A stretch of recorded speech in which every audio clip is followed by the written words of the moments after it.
بسم اللہ الرحمن الرحیم۔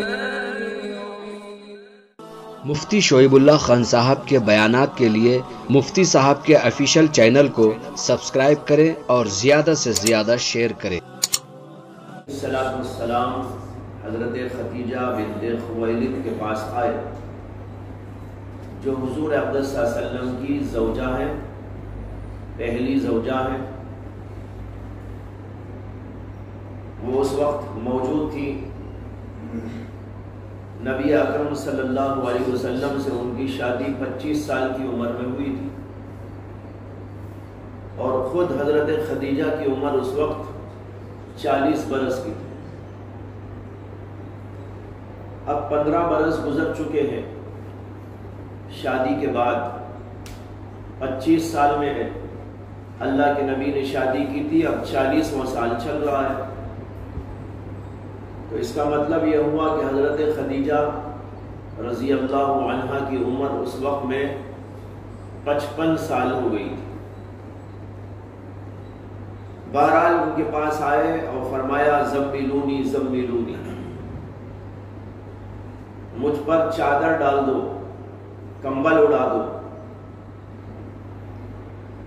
یہاں پر جمع کا صیغہ آیا ہے جس پر اشکال ہوتا ہے کہ حضرت خدیجہ سے خطاب تو زملینی کہنا چاہیے تھا واحد کے صیغے کے ساتھ، لیکن آپ نے جمع کا صیغہ کیوں استعمال کیا؟ بعض نے جواب دیا ہے کہ یہ بطور تعظیم ہے، یعنی جس سے خطاب ہوتا ہے اس کی تعظیم کے لیے جمع کا صیغہ استعمال کیا جاتا ہے۔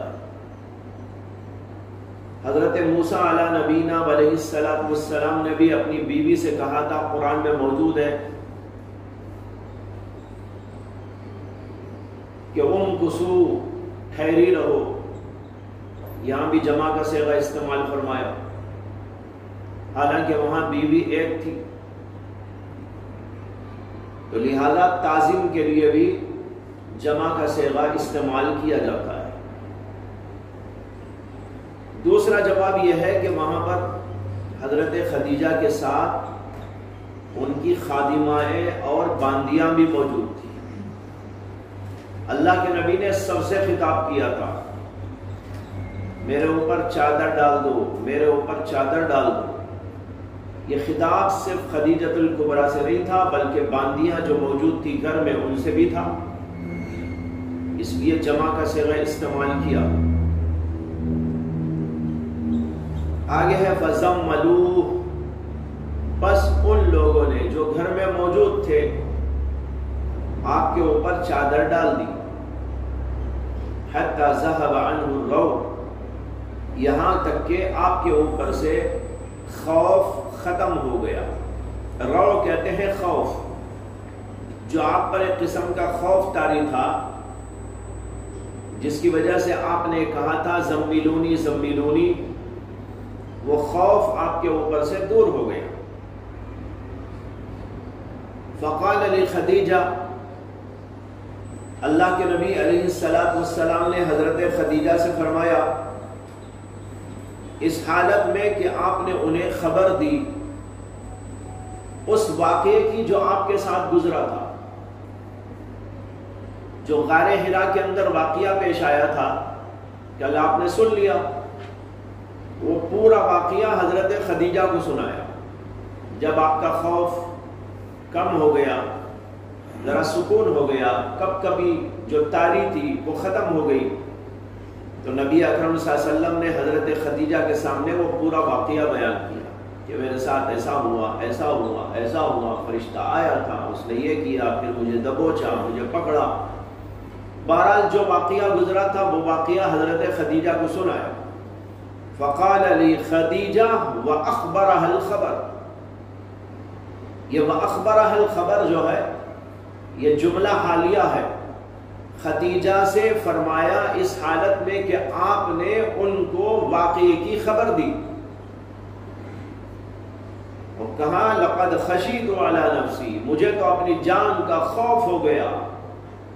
اس کے بارے میں کل تفصیلی گفتگو ہو چکی ہے کہ خوف کیوں ہوا تھا۔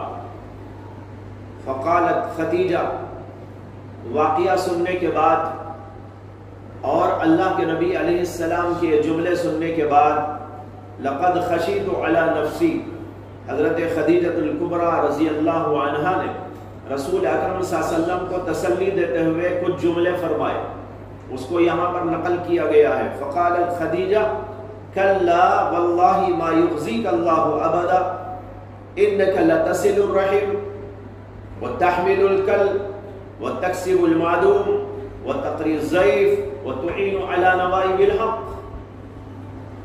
حضرت خدیجہ کہنے لگی کلا، ہرگز نہیں، یعنی آپ یہ کہہ رہے ہیں کہ مجھے اپنی جان کا خوف ہو رہا ہے، ہرگز آپ کی جان کے اوپر آپ کوئی خوف نہیں، آپ کا کوئی کچھ نہیں بگاڑ سکتا، اللہ آپ کو کبھی بھی دنیا میں رسوا نہیں کرے گا، آپ کو دنیا کے اندر اللہ تبارک و تعالیٰ کبھی ایسے حالات سے دوچار نہیں کرے گا۔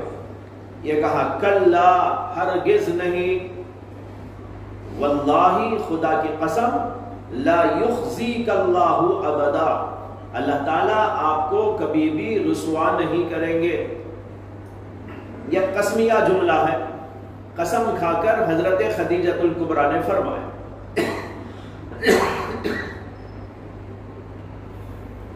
اتنے وثوق کے ساتھ حضرت خدیجہ الکبریٰ نے رسول اکرم صلی اللہ علیہ وسلم کو تسلی دی اور پھر آپ کی صفات کا بیان کیا کہ آپ کو اللہ کبھی ضائع ہونے نہیں دیں گے، اللہ آپ کو رسوا نہیں کریں گے۔ کیوں؟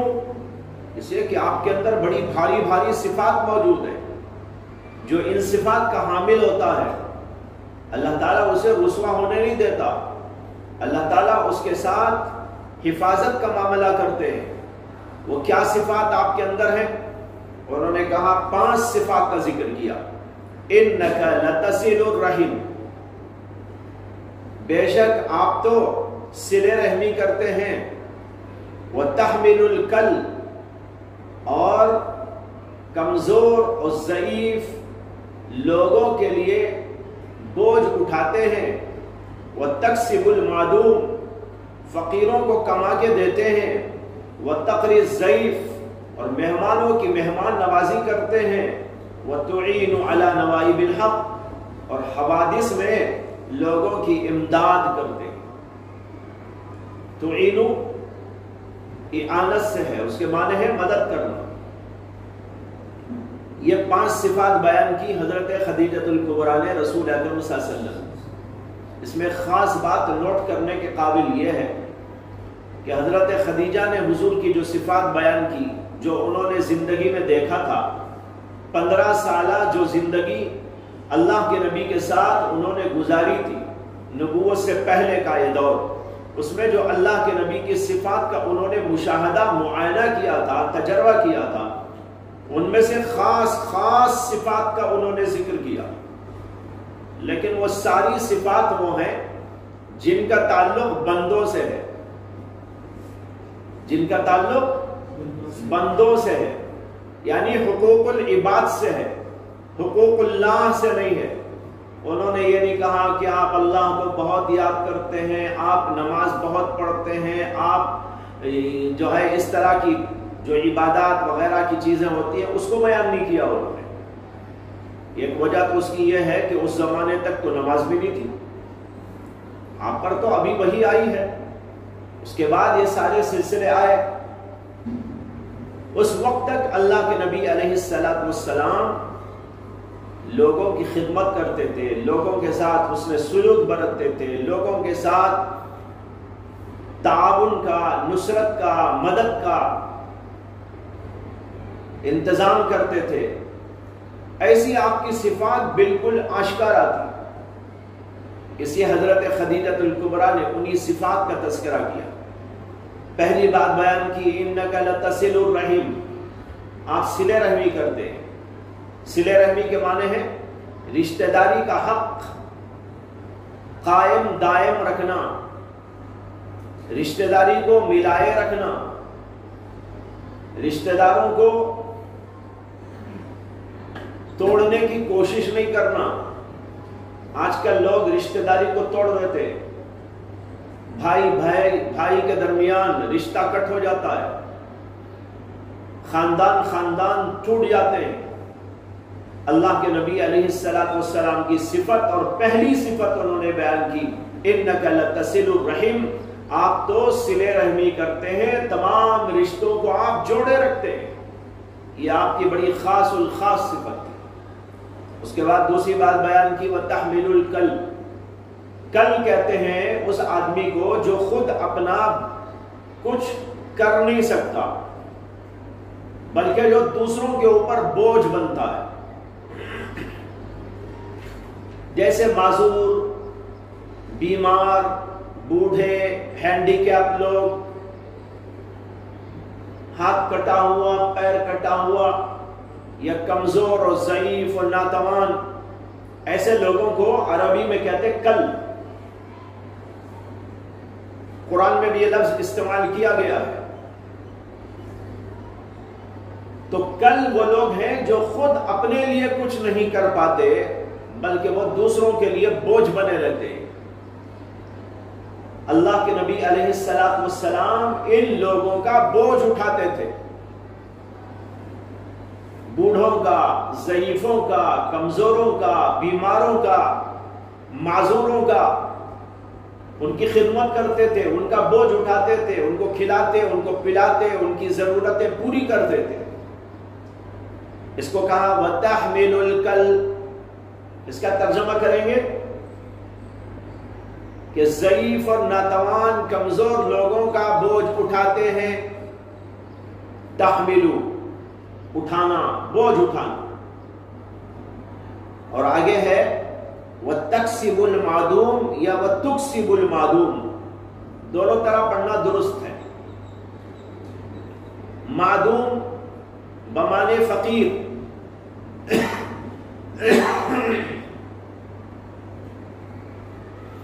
معدوم اصل لغوی ترجمہ اس کا ہے وہ چیز جو گم ہو جائے، ختم ہو جائے، معدوم عدم سے ہے، جو باقی نہ رہے اس کو کہتے ہیں معدوم۔ آپ کے پاس میں 1,00,000 روپے تھے، اس کے بعد وہ ختم ہو گئے تو کہا جائے گا کہ بھئی 1,00,000 روپے معدوم ہو گئے۔ یہاں پر مراد وہ آدمی ہے جس کا مال ختم ہو گیا ہو، یعنی وہ فقیر ہو گیا ہو، اس کے پاس کچھ نہ ہو، اس لیے معدوم بمانے فقیر ہے۔ جمہور علماء نے اس لفظ کو اسی معنی میں لیا اور کہا کہ یہ مطلب ہے اس کا کہ جس آدمی کے پاس کھانے پینے، مال دولت کچھ نہ ہو اور اس نے اپنا مال گم کر دیا ہو، وہ ہے معدوم، لہذا معدوم فقیر کے معنی میں ہو۔ لیکن علامہ خطابی نے اپنی کتاب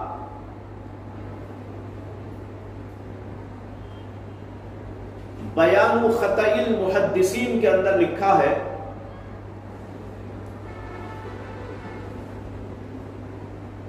کہ یہاں پر راویوں سے غلطی ہو گئی اور انہوں نے یہ لفظ معدوم روایت کر دیا، حالانکہ یہ لفظ معدوم نہیں ہے، معدم ہے، یعنی اعدام سے ہے۔ اس میں فاعل کا صیغہ معدم، اور معدم کا ترجمہ ہے وہ آدمی جو اپنا مال دولت سب گم کر دے۔ معدوم میں مودم میں فرق یہ ہوا کہ معدوم کا لفظ عدم سے ہے، یعنی مجرد سے ہے، ثلاثی مجرد، اور معدم کا لفظ باب افعال سے آیا ہے، یعنی مزید فی سے آیا ہے۔ لغوی ترجمہ اگر کریں تو یوں کریں گے کہ معدوم کے معنی ہے وہ چیز جو گم ہو گئی یا ختم ہو گئی، اور معدم کا ترجمہ ہے وہ شخص جو اپنا مال دولت سب کا سب ختم کر دے۔ علامہ خطابی کا کہنا یہ ہے کہ یہ لفظ معدوم نہیں ہونا چاہیے، یہ معدم کا لفظ ہونا چاہیے، اس لیے کہ معدوم کا لفظ فقیر کے معنی میں استعمال نہیں کیا جاتا، لہذا اس کو معدم پڑھیں گے تو مطلب صحیح نکلے گا۔ معدم یعنی گم کر دینے والا، ختم کر دینے والا، اپنا مال دولت جس کا سب کچھ ختم ہو کر کچھ باقی نہ رہے وہ ہے معدم۔ لیکن علامہ خطابی پر جمہور علماء امت نے رد کیا، انہوں نے کہا کہ بخاری کی یہ روایت صحیح ہے اور یہ لفظ معدوم ہی ہے، اور معدوم کے معنی فقیر کے استعمال ہوتے ہیں، اس لیے یہ کہنے کی کوئی ضرورت نہیں کہ یہاں پر لفظ میں خطا ہو گئی اور معدم ہونا چاہیے تھا۔ اکثر بیشتر علماء نے امام خطابی کی بات کا رد کیا۔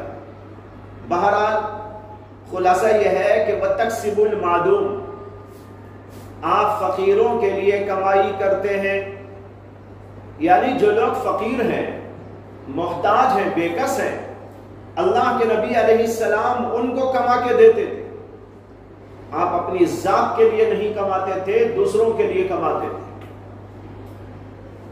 وَتَقْرِي الضَّيْفَ، اور چوتھی صفت آپ کی یہ ہے کہ آپ مہمان کی مہمانداری کرتے ہیں۔ تقری، آپ مہمانداری کرتے ہیں، مہمان نوازی کرتے ہیں، الضیف، مہمان کی۔ اللہ کے نبی کے پاس جو کوئی بھی آتا آپ اس کی خدمت کرتے، اس کے لیے ٹھکانہ دیتے، کھانے پینے کا نظم کرتے، جو کچھ بھی آپ سے بن پڑتا تھا مہمانداری کر کے اس کو خوش کرنے کی کوشش کرتے تھے۔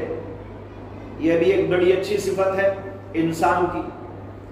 اور فرمایا وَتُعِينُ عَلَى نَوَائِبِ الْحَقِّ، اور آپ کی ایک صفت یہ ہے کہ آپ نوائب حق میں تعاون کرتے ہیں، اعانت اور مدد کرتے ہیں۔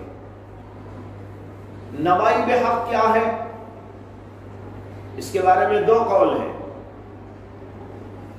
نوائب نائبہ کی جمع ہے، نائبہ کے معنی آتے ہیں حادثہ، پیش آنے والی بات، اسی سے لفظ نوبت بھی ہے۔ ارے بھائی اس بات کی نوبت آ گئی، یعنی ایک بات پیش آ گئی، اسی سے نائبہ حادثے کے معنی میں استعمال ہوتا ہے۔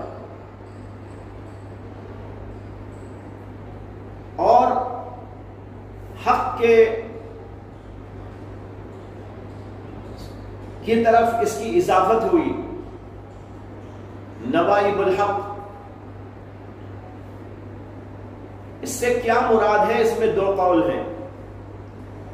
بعض علماء نے کہا کہ نوائب حق سے مراد یہ ہے کہ لوگوں کو جو معاملات پیش آ جاتے ہیں ان میں اللہ کے نبی علیہ السلام حق کی تائید کرتے تھے۔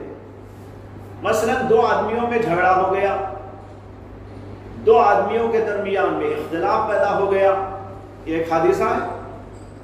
اب اس حادثے میں حق کی آپ تائید کرتے تھے، ناحق کی تائید نہیں کرتے تھے، انصاف کا آپ ساتھ دیتے تھے، ظلم کا ساتھ نہیں دیتے تھے۔ تو ایک ترجمہ یہ ہوا وَتُعِينُ عَلَى نَوَائِبِ الْحَقِّ، حق والے حادثے کی آپ تائید کرتے ہیں،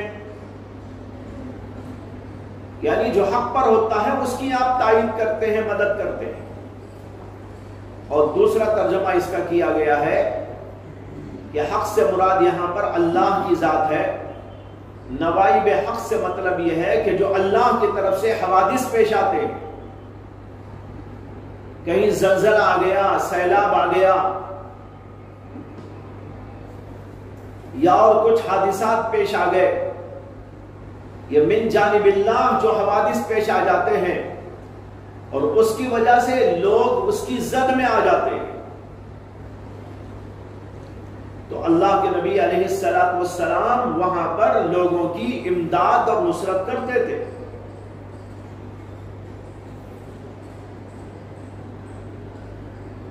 اس لیے کہ اس کی بڑی ضرورت ہوتی ہے کہ حوادث پیش آئیں تو جو لوگ حادثات کے شکار ہوتے ہیں ان کی مدد کی جائے. جیسے آج بھی بہت ساری جماعتیں ایسے موقع پر کھڑے ہو کر سیلاب زدہ لوگوں، زلزلے کے شکار لوگوں کی امداد اور مدد کرتے ہیں. اللہ کے نبی علیہ السلام بھی اس وقت جو ایسے حادثات پیش آتے تھے تو لوگوں کی امداد اور نصرت کرتے تھے.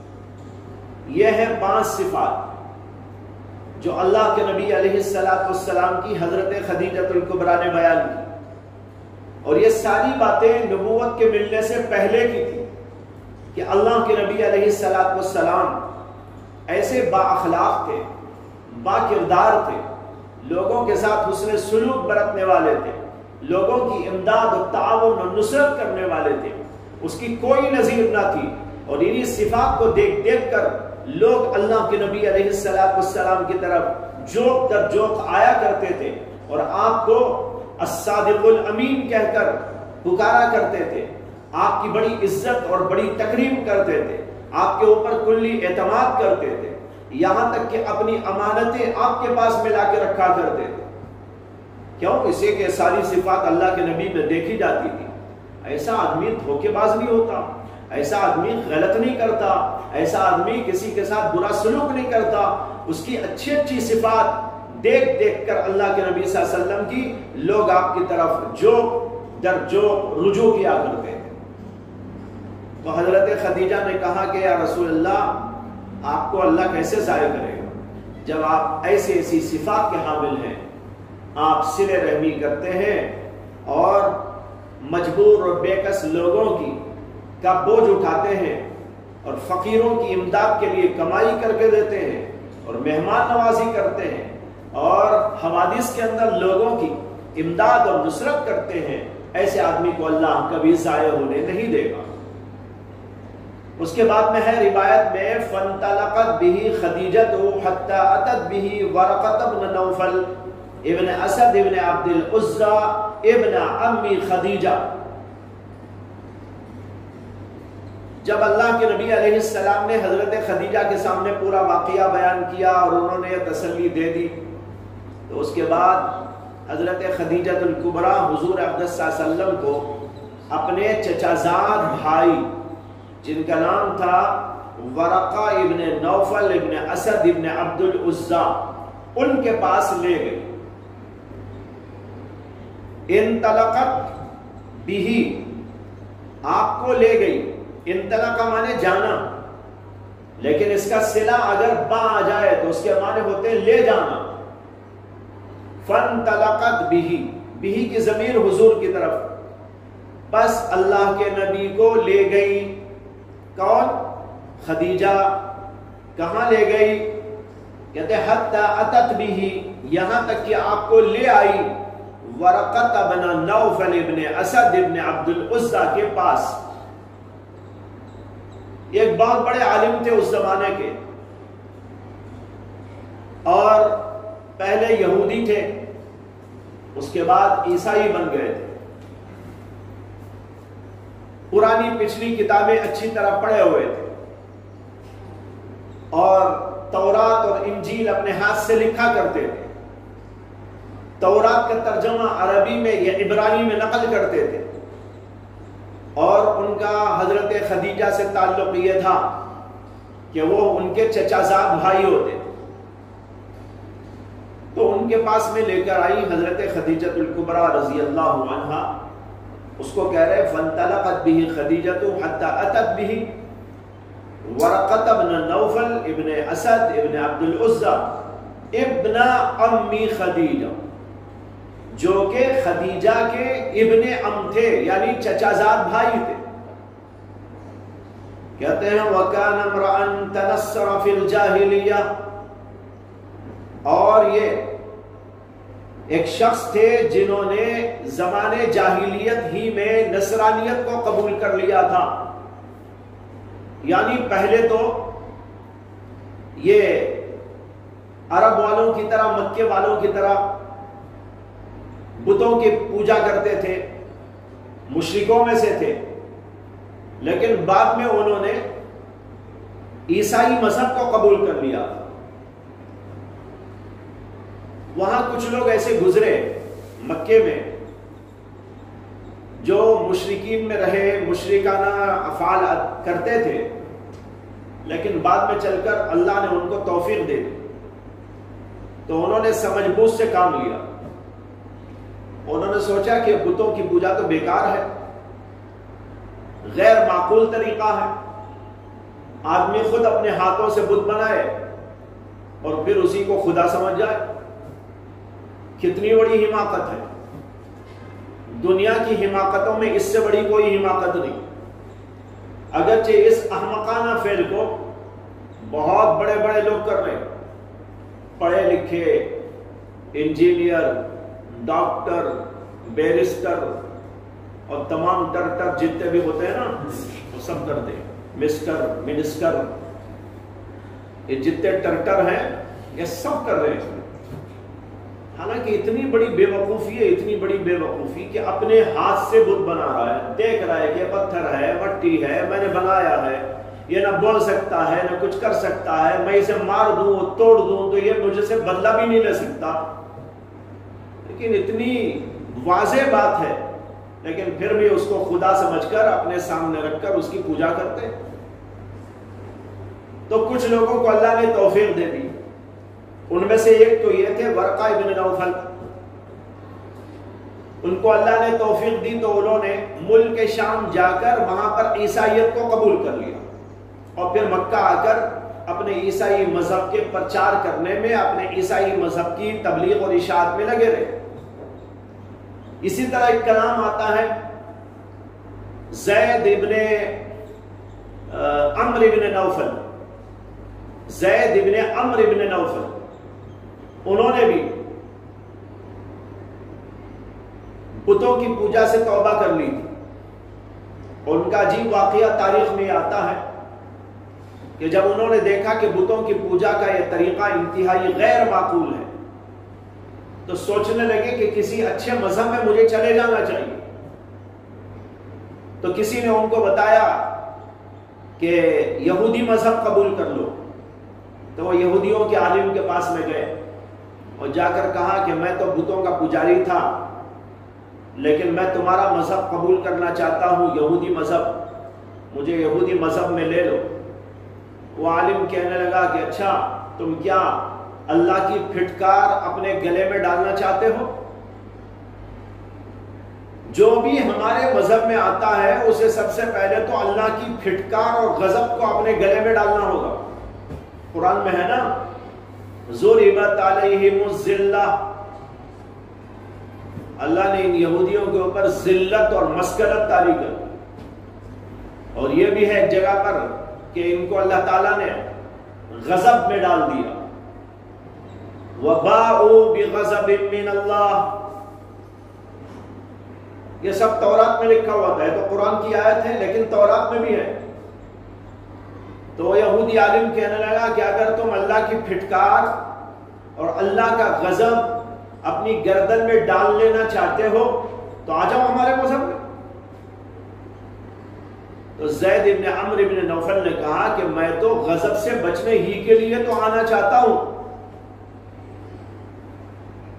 اور تم کہہ رہے کہ ہمارے مذہب میں آنا ہے تو غضب لینا پڑے گا، تو مجھے کیا ضرورت ہے تمہارے مذہب. تو وہاں سے واپس آ گئے. پھر کسی نے ان کو مشورہ دیا کہ عیسائی مذہب قبول کر لو.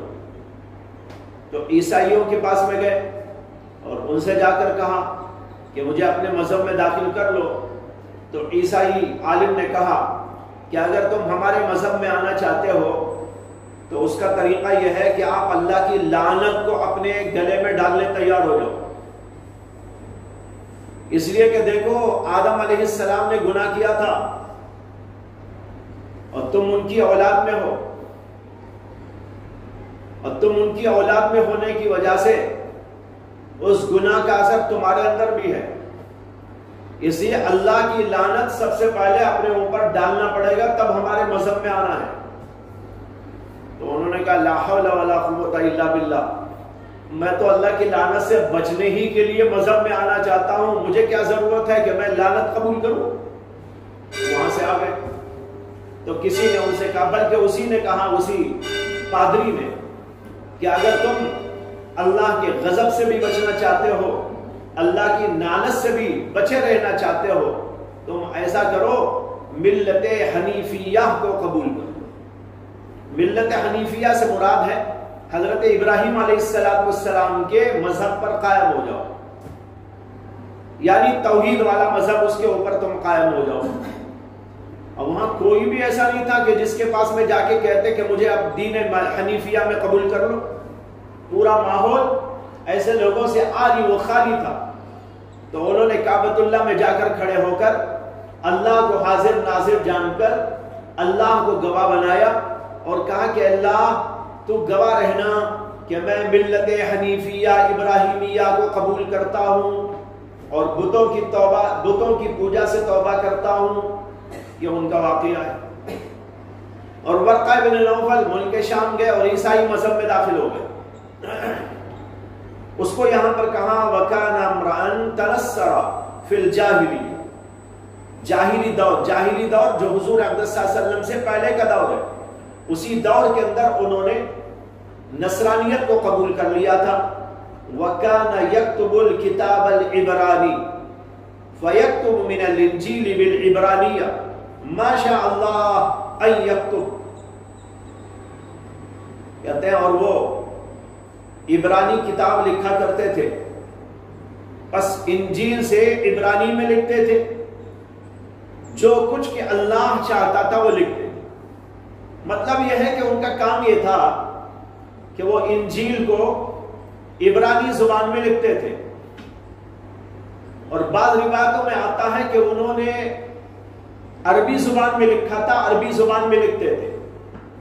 چنانچہ بخاری ہی کے اندر کتاب التفسیر میں روایت آئے گی تو وہاں پر الفاظ یہ ہیں وَكَانَ يَكْتُبُ الْكِتَابَ الْعَرَبِيَّ فَيَكْتُبُ مِنَ الْإِنْجِيلِ بِالْعَرَبِيَّةِ، انجیل کو عربی میں لکھتے تھے۔ تو اب دو روایتیں ہو گئی، عبرانی میں لکھتے تھے ایک روایت جو آپ کے سامنے ہے، اور کتاب التفسیر کی روایت کے اندر انجیل کو عربی میں لکھنے کا ذکر آیا ہے۔ حافظ ابن حجر عسقلانی کہتے ہیں کہ وہ دونوں کام کرتے تھے، یعنی ایک تو عبرانی میں لکھتے تھے اور پھر عبرانی سے عربی میں بھی لکھتے تھے۔ اس ایک جگہ پر اس کا ذکر ہے، ایک جگہ پر اس کا ذکر آیا۔ انجیل جو کتاب تھی،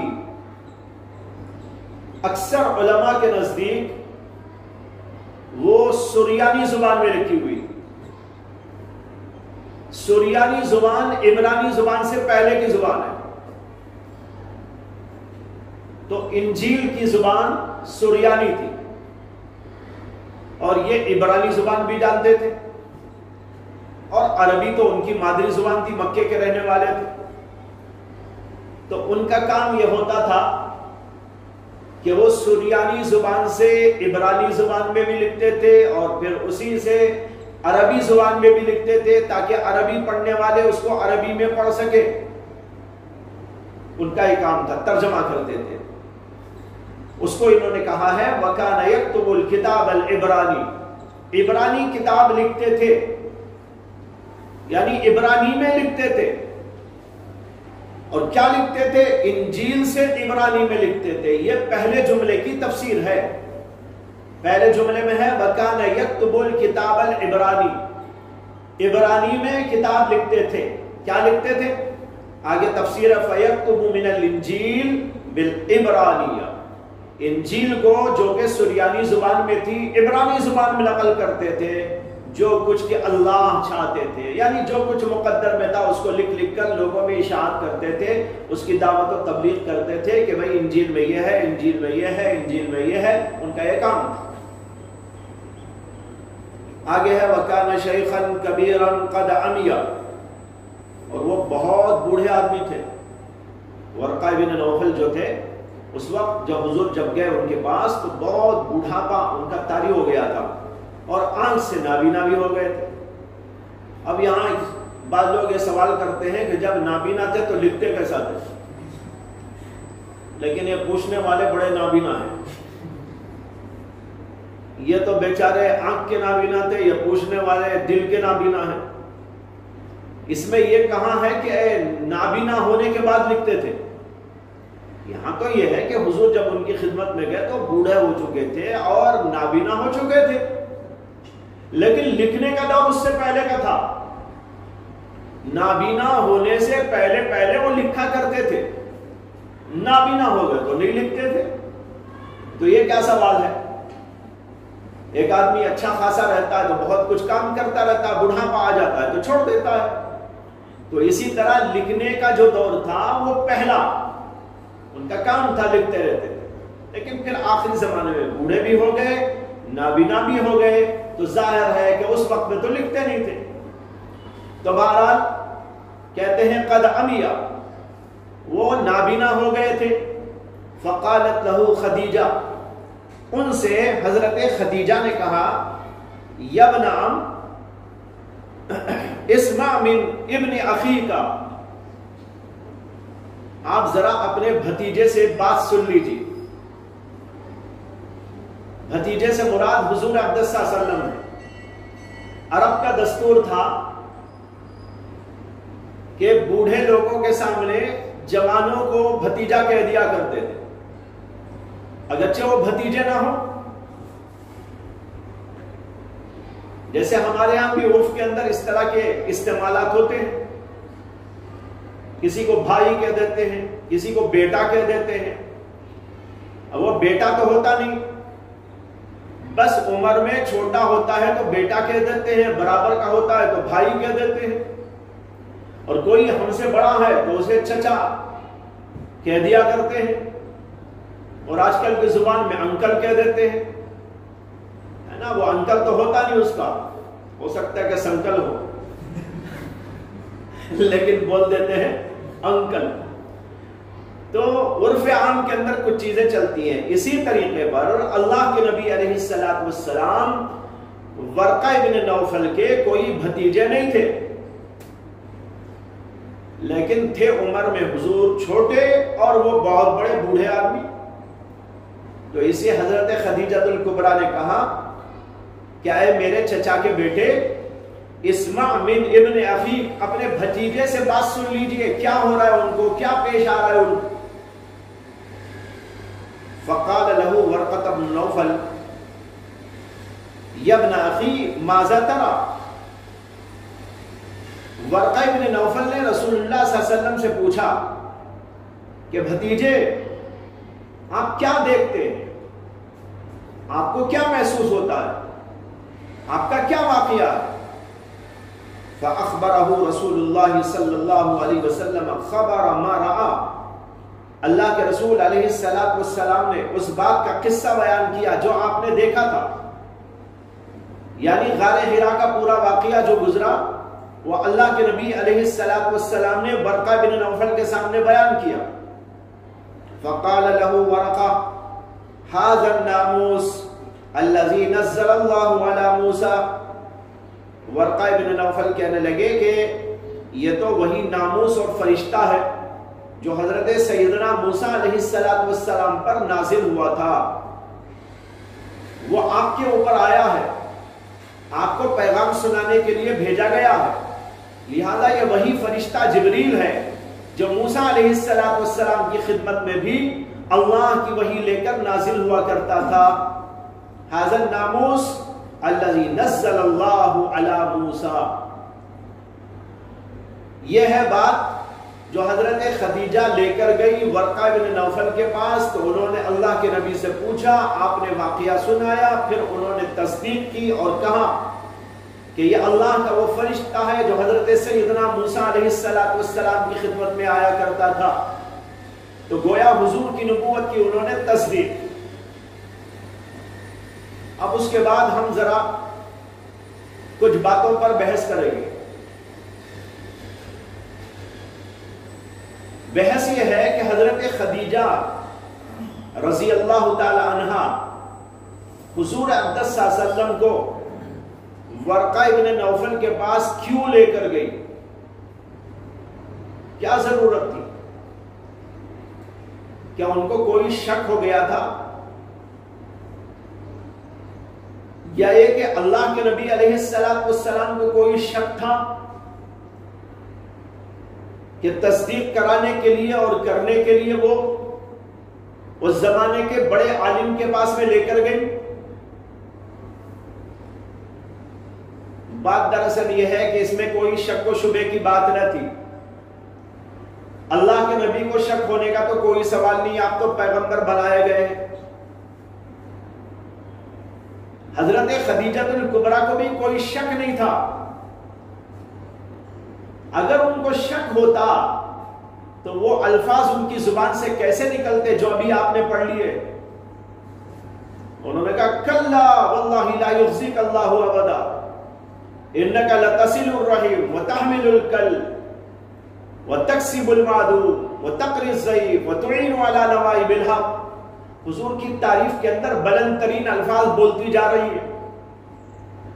اگر ان کو اس میں شک ہوتا کہ حضور کو کچھ ہو گیا ہے، کچھ ایسی ویسی چیزیں دیکھ رہے ہیں، ایسا ہو گیا ہے، ویسا ہو گیا ہے، اگر کچھ ایسا ان کے دل میں شک ہوتا تو ان الفاظ کے ساتھ اللہ کے نبی علیہ السلام کو وہ تسلی کیسے دے سکتی؟ ظاہر بات ہے اس سے تو پورا وثوق معلوم ہو رہا ہے. وہ اللہ کے نبی پر پورا اطمینان، پورا اعتماد کر رہی ہے. وہ کہتی ہیں واللہ لا یخزیک اللہ ابدا، اللہ آپ کو ہرگز ضائع ہونے نہیں دے. آپ کی یہ صفات ہے، یہ صفات ہے، یہ صفات ہے. معلوم ہوا کہ ان کو کوئی شک و شبہ نہیں تھا. البتہ بات یہ ہے کہ اطمینان قلب کے لیے وہ لے گئی حضور اقدس صلی اللہ علیہ وسلم. دیکھو ایک ہوتا ہے ایمان، ایک ہوتا ہے اطمینان. کسی چیز پر ایمان ہونے کے باوجود اطمینان کے لیے کچھ کیا جا سکتا ہے. ایمان سے اوپر کا درجہ اطمینان کا ہوتا ہے. حضرت خدیجہ الکبریٰ کو ایمان تو آ گیا، ان کو کوئی شک نہیں تھا، وہ سمجھ گئی. لیکن اطمینان قلب کے لیے وہ رسول اکرم صلی اللہ علیہ وسلم کو ورقہ ابن نوفل کے پاس میں لے گئے. دیکھیے قرآن کریم کے اندر آیا ہے کہ حضرت سیدنا ابراہیم علیہ السلام نے اللہ تعالیٰ سے عرض کیا ربی ارینی کیف تحیی الموتى، ربی ارینی کیف تحیی الموتى، اے اللہ مجھے دکھا دیجئے کہ آپ مردوں کو زندہ کیسے کرتے. اللہ تعالیٰ نے کہا اولم تؤمن، اچھا ہمارے اس بات کے اوپر آپ کو ایمان نہیں ہے؟ آپ کیا یہ نہیں مانتے کہ میں قادر ہوں، مردوں کو دوبارہ زندہ کر سکتا ہوں؟ آپ کو اس میں کوئی شک ہے؟ اولم تؤمن. تو ابراہیم علیہ السلام نے کیا جواب دیا؟ بلا ولکن لیطمئن قلبی. کیوں نہیں؟ ایمان کیوں نہیں؟ ایمان تو ہے، لیکن اطمینان قلب کے لیے پوچھ رہا ہوں. دونوں میں فرق ہو گیا کہ نہیں ہو گیا؟ تو ایمان تو تھا لیکن مزید اطمینان کے لیے انہوں نے پوچھ لیا اللہ تعالیٰ سے. اسی طریقے پر حضرت خدیجہ الکبریٰ کو ایمان تو تھا لیکن اطمینان کے لیے ورقہ ابن نوفل کے پاس میں لے گئے.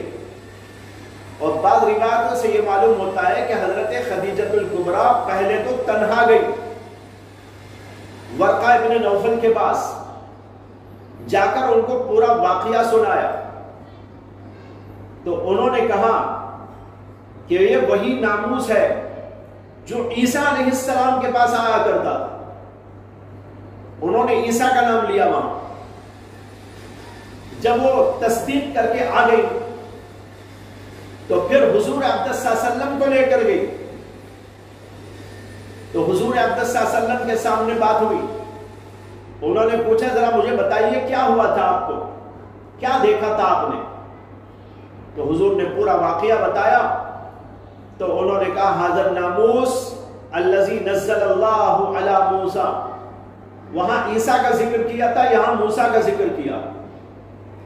اس کی وجہ بتاؤں گا ابھی. تو بہرحال یہ بات ذہن میں رہے کہ حضرت خدیجہ الکبریٰ کو کوئی شک و شبہ نہیں تھا جس کے ازالے کے لیے وہ ورقہ بن نوفل کے پاس میں گئی، بلکہ انہوں نے دراصل اطمینان کے لیے وہاں لے جا کر حضور اقدس صلی اللہ علیہ وسلم کو بتایا اور انہوں نے تصدیق کی، ان کو مزید اطمینان ہو گیا۔ بہرحال یہ واقعہ ہوا۔ یہاں پر ایک چھوٹا سا سوال یہ ہے کہ حضرت نبی اکرم صلی اللہ علیہ وسلم نے جب اپنا واقعہ بیان کیا تو ورقہ ابن نوفل نے حضور کی تصدیق کرتے ہوئے یہ کیوں کہا ھذا الناموس الذی نزل اللہ علی موسیٰ، حالانکہ وہ خود تو عیسیٰ ہی تھے، وہ موسیٰ بھی نہیں تھے، وہ تو عیسیٰ بھی تھے، تو ان کو تو چاہیے تھا کہ وہ کہتے یہ وہی فرشتہ ہے جو فرشتہ عیسیٰ پر آتا تھا، تو موسیٰ کا ذکر کیوں کیا عیسیٰ کو چھوڑ کر؟ میں نے ابھی آپ کو بتایا کہ یہاں پر ایک روایت یہ ہے کہ ورقہ بن نوفل کے پاس جب حضرت خدیجہ الکبریٰ تنہا گئی تھی تو انہوں نے عیسیٰ کا ذکر کیا تھا، جب حضور کو لے کر گئی تو انہوں نے موسیٰ کا ذکر کیا۔ وجہ یہ ہے کہ اللہ کے نبی صلی اللہ علیہ وسلم کے سامنے یہ بتانا چاہتے تھے کہ یہ وہی فرشتہ ہے جو فرشتہ پچھلے پیغمبروں پر آیا کرتا تھا، اور وہاں کے قرب و جوار میں رہنے والے دو قسم کے لوگ تھے، ایک عیسائی تھے اور ایک یہودی تھے، مکے میں تو نہیں لیکن آس پاس میں رہنے والے، کچھ عیسائی لوگ اور کچھ یہودی لوگ۔ عیسیٰ علیہ السلام کو عیسائی لوگ تو مانتے تھے، لیکن یہودی تو موسیٰ علیہ السلام کو پیغمبر نہیں مانتے تھے۔ انہوں نے چاہا کہ میں ایسے پیغمبر کا ذکر کروں جس پر عیسیٰ علیہ السلام کے ماننے والے بھی، موسیٰ علیہ السلام کے ماننے والے بھی، دونوں کے ماننے والے یعنی عیسائی یہودی دونوں کے دونوں متفق ہیں۔ اور وہ ایسے پیغمبر کا نام لیا انہوں نے کہ یہودی بھی ان کو مانتے تھے، عیسائی بھی ان کو مانتے تھے۔ اگر عیسیٰ کہتے تو یہودی کہتے بھائی وہ عیسیٰ کے پیغمبر، پتہ نہیں عیسیٰ کے پاس آنے والے کا نام انہوں نے، تو اختلاف کی ایک شق پیدا ہو جاتی ہے۔ اس لیے انہوں نے اس بات کا لحاظ رکھا کہ ایسے موقع پر حضرت موسیٰ علیہ السلام کا ذکر کیا، تو بہرحال انہوں نے کہا کہ یہ پیغمبر یہ وہ فرشتہ ہے۔ ناموس کہتے ہیں رازدار، اصل میں ناموس کے معنی ہے رازدار۔ ایک لفظ ہوتا ہے ناموس اور ایک لفظ ہوتا ہے جاموس۔ ناموس کہتے ہیں اس کو جو اچھائی اور خیر کی باتوں کو راز میں رکھتا ہے، اور جو شر والی باتوں کو دل میں رکھتا ہے، چھپاتا ہے، وہ جاموس ہے۔ یہاں پر انہوں نے کہا ناموس، نمسا ینمیسو، باب ضربہ یضربو سے آتا ہے، اس کے معنی آتے ہیں رازدارانہ کام کرنا، رازدارانہ بات کرنا، اسی سے مبالغے کا صیغہ ہے ناموس۔ چونکہ اللہ کا فرشتہ اللہ کی بات رازدارانہ طور پر لا کر پیغمبروں کو پہنچایا کرتا ہے، اس لیے فرشتے کو ناموس کہا جاتا ہے۔ تو بہرحال یہ فرشتہ وہی فرشتہ ہے جو موسیٰ علیہ السلام پر اور دیگر پیغمبروں پر آتا تھا، آپ کے اوپر بھی وہی فرشتہ آیا ہے، لہٰذا آپ اللہ کے پیغمبر ہیں۔ ورقہ ابن نوفل نے حضور کی نبوت کی تصدیق کی، گویا کہ انہوں نے حضور اقدس صلی اللہ علیہ وسلم پر ایمان قبول کر لیا، یا نہیں تو کم از کم اس کی تصدیق کر دی۔ اس کے بعد میں کہا یا لیتنی فیہا جزعن، اے کاش کہ میں اس وقت میں جوان ہوتا۔ جزعن کہتے ہیں وہ جانور جو جوان ہو گیا ہو، جوانی کی عمر کو پہنچنے والے جانور کا نام ہے جزع۔ جیسے اونٹ 5 سال کا ہوتا ہے تو اس کو جزا کہتے ہیں. تو انہوں نے کہا یا لیتنی فیہا کے معنی ہیں اس وقت، یعنی جب آپ کی نبوت کا دور چلے گا، جب آپ کی دعوت کا دور چلے گا، تو اس زمانے میں جوان ہوتا تو کتنا اچھا ہوتا. میں تو اب بوڑھا ہو گیا ہوں، ضعیف کمزور ہو گیا ہوں، لیکن اگر میں اس وقت میں رہوں اور جوان رہوں تو آپ کی تائید کروں. یہ مطلب تھا یا لیتنی فیہا جزا، یا لیتنی اکون حیا اذ یخرجک قومک، اے کاش کہ میں اس وقت زندہ ہوں جبکہ لوگ آپ کی قوم کے آپ کو نکالیں گے. اذ یخرجک قومک، جب آپ کی قوم آپ کو یہاں سے نکالے گی تو اس وقت میں زندہ رہا تو کتنا اچھا ہوگا. میں آپ کی تائید کروں گا، میں آپ کا ساتھ دوں گا، آپ کے لیے کوششیں کروں گا، آپ کی مدد اور نصرت کے لیے تدبیریں بناؤں گا.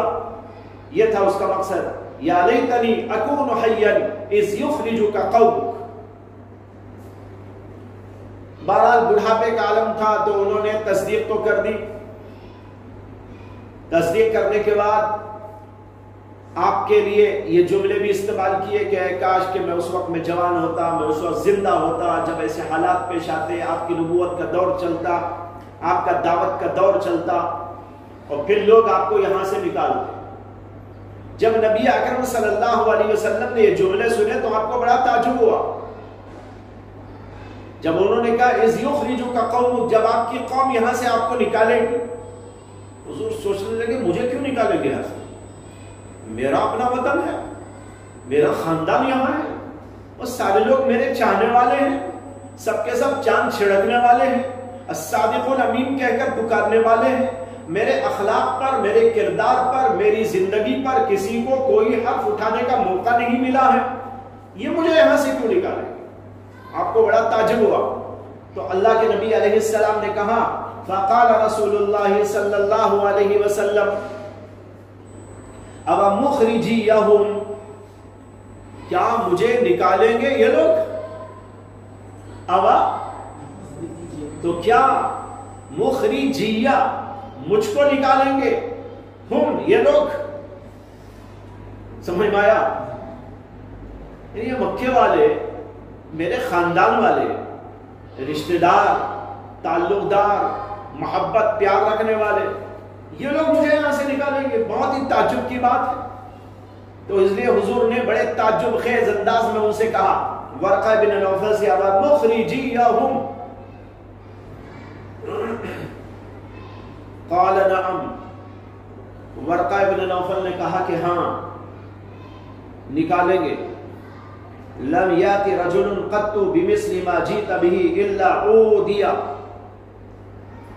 انہوں نے کہا کہ کوئی بھی آدمی کبھی بھی ایسی چیز کو لے کر نہیں آیا جیسی آپ لے کر آئے ہیں، مگر اس کے ساتھ دشمنی کی گئی ہے. جو پیغمبر بھی آیا نبوت لے کر، صداقت لے کر، توحید کا پیغام لے کر، شرک و کفر کو اکھاڑنے کے لیے، جب بھی کوئی آیا پیغمبر تو اس کے ساتھ اودیا، لوگوں کی جانب سے دشمنی کی گئی ہے، عداوت برتی گئی ہے. لہذا آپ کے ساتھ بھی عداوت برتی جائے گی. جب آپ ایک اللہ کا پیغام دیں گے، توحید کا پرچار کریں گے اور لوگوں کو ہدایت کا راستہ دکھائیں گے، ان کی برائیوں پر روک ٹوک کریں گے، ان کے کفر و شرک کو ختم کرنے کی کوشش کریں گے، نتیجہ یہ ہوگا کہ لوگ آپ سے عداوت کریں گے اور اسی عداوت کے نتیجے میں آپ کو یہاں سے نکالنے کی کوشش کریں گے. اس سے معلوم ہوتا ہے کہ انہوں نے تمام پچھلے پیغمبروں کی تاریخ پڑھی ہوئی تھی، ان کے احوال کو جان رکھا تھا. اس لیے کہ یہ جملہ بولنا معمولی بات تو نہیں ہے.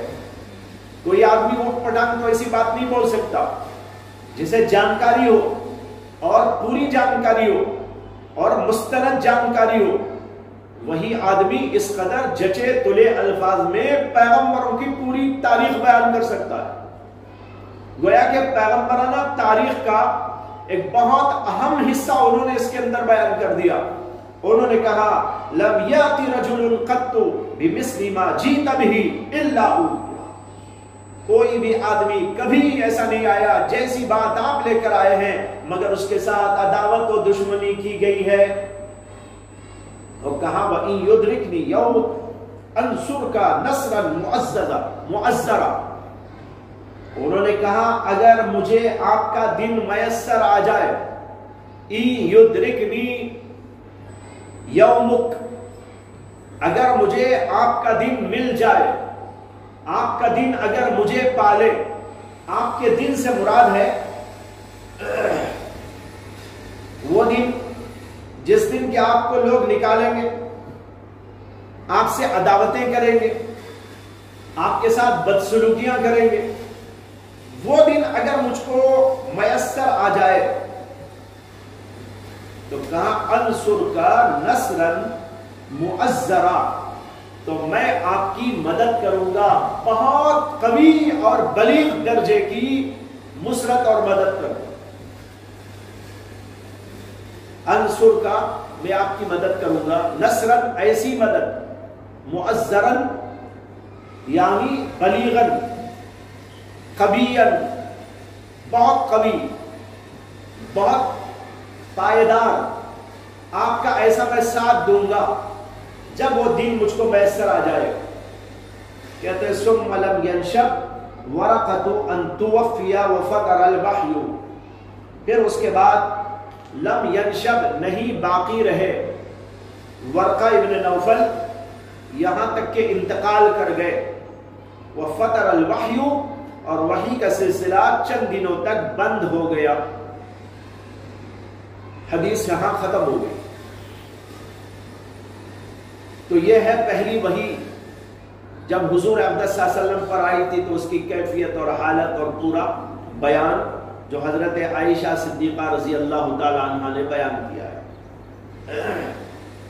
ورقہ بن نوفل اس کے بعد زندہ رہے یا نہیں رہے, اس روایت میں تو صاف آیا ہے کہ وہ چند ہی دن باقی رہے, اس کے بعد میں انتقال کر گئے.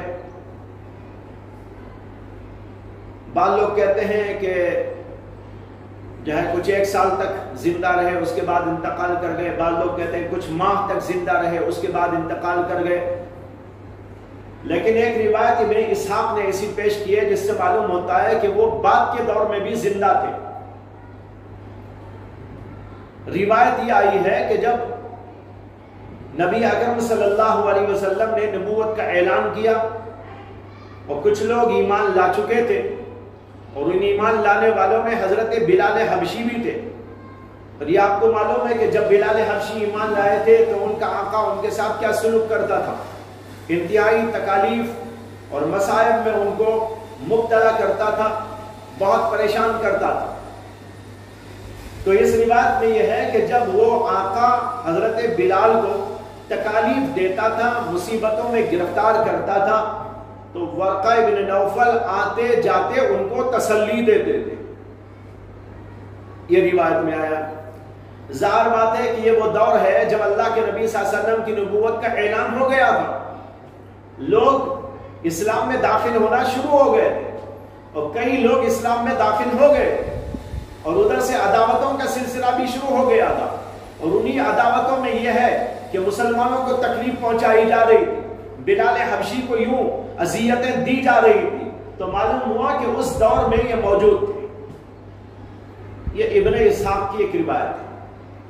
لیکن علامہ ابن القیم نے اور بعض دیگر حضرات نے اس روایت کے بارے میں یہ صراحت کی ہے کہ یہ روایت خالص وہم ہی وہم ہے. کسی راوی کے وہم کے نتیجے میں یہ روایت آ گئی ہے, ورنہ تو ورقہ بن نوفل کا انتقال اس سے پہلے ہی ہو گیا تھا.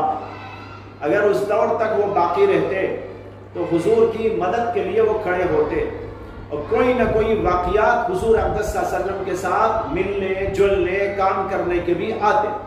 لیکن اس ایک روایت کے سوا کسی روایت میں اللہ کے نبی سے ان کے ملنے کی یا حضور کے دوبارہ ان سے ملنے کی کوئی بات ثابت نہیں. اسے اس روایت کو علماء نے وہم قرار دیا.